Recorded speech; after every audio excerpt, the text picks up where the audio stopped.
Located west of Baltimore is Historic Ellicott City, which originally began as a grain mill town and it went on to become one of the largest milling and manufacturing towns on the east coast of the United States. Ellicott City was considered by some to be the home of the Industrial Revolution. The mills are long gone, but today, Historic Ellicott City is a place where you can do some shopping, eat in one of the many restaurants, and even visit a museum or two.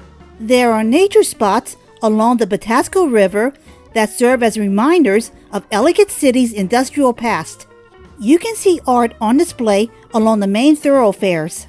There are also numerous small gardens and landscapes where you can see a variety of flora and fauna. You can see the original historic buildings as you eat, drink, and go shopping. Many of the shops and restaurants are locally owned, so you are supporting small businesses when you purchase anything.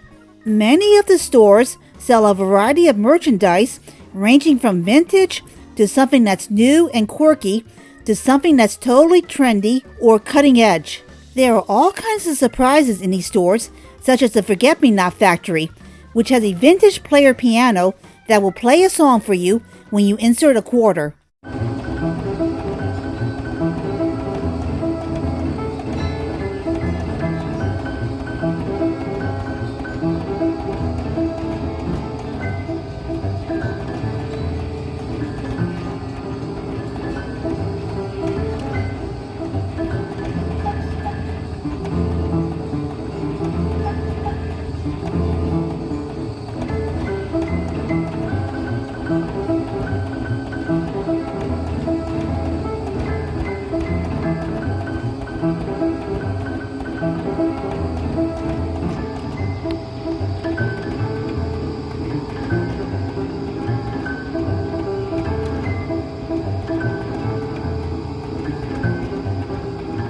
The operating hours and days of the shops and restaurants in Historic Ellicott City generally vary, but if you go on Friday, Saturday, or Sunday afternoon, you're most likely to see the majority of them open.